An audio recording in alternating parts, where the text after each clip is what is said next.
Hey everyone, Zishan here with Roy LePage Signature, and this is your market minute for April 2020. The stats for April have been highly anticipated and they've just been released, and I've got the numbers for you. In this video, we're going to do a year-over-year comparison for sales, listings, months of inventory, and price across the GTA, Toronto, and York region. We'll also spend a very short amount of time looking at the month-over-month trend in price and why it's probably not a good idea to use this as a benchmark or to evaluate a real estate market. Let's jump right into these numbers. In the GTA, sales dropped 67%. We went from about 9,000 sales in April 2019 to about just under 3,000 sales in April 2020. Again, these are expected numbers given that the shelter-in-place order was given by the government on March 19th. In Toronto, same story, 68% drop. We went from 3,200 sales to about 1,036 sales. And in York region, we saw a 70% drop in the number of sales. We went from 1,468 to 436. Now, the number of listings dropped as well across the board. In April 2019, we had about 18,000 homes available for sale in the GTA. In April 2020, that number dropped down to about 10,500. In Toronto, we dropped 35% from 5,368 sales to about 3,470 sales. In York region, we saw a 50% drop in the number of listings. We went from 4,643 to about just under 2,300 listings available for sale. So we're seeing both of these numbers go in the same direction. Sales are going down, listings are going down. What has that done to our months of inventory? Months of inventory, as you know, if you've been watching these videos, is one of the best measures for the strength of a real estate market. It has to do with supply and demand and absorption. So in April 2020, the GTA had 3.55 months of inventory, Toronto had 3.35 months of inventory, and York region had just over 5 months of inventory. A balanced market is usually around 5 months of inventory. A buyer's market is over 5 months of inventory, and a seller's market, a technical seller's market, is less than 5 months of inventory.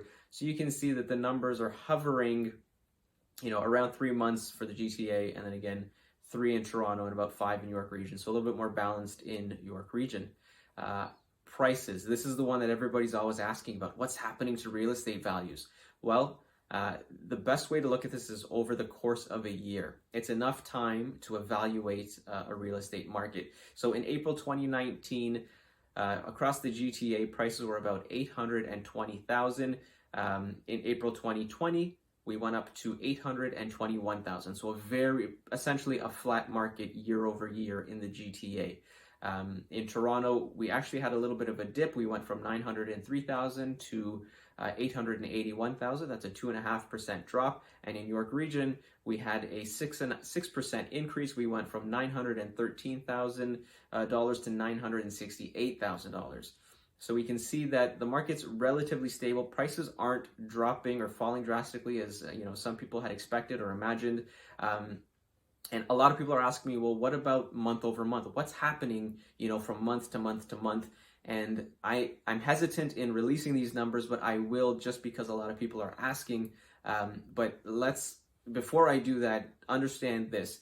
Measuring a real estate market month to month is not enough time to properly evaluate what's going on. We need to see a trend. We need to see, 3, 4, 5, 6 months of data before we can make a guess as to where this market is going or where it's going to settle. Having said that, looking at these month-to-month numbers, you've got to also consider the fact that our sales have dropped 70%. So the sample size is very small. It's not going to give you an accurate indicator as to what's going on in our market. And also the composition of the numbers is skewed, and it's going to lead to skewed numbers. So what I mean by that is some of the higher end homes are not selling right now, which is obviously going to pull the averages down. So here are the stats. Take them with a grain of salt. Month to month, March 2020 to April 2020, in the GTA, prices fell 9% from $902,000 to $821,000. In Toronto, they went from $987,000 to $881,000. That's a drop of about 11%. And in York region, there was a drop of about 6.7%. We went from 1,038,000 to 968,000. Again, month to month, not the greatest way to evaluate a real estate market. We'll need to see what happens over the next, May, June, July, and August to see where this is actually trending.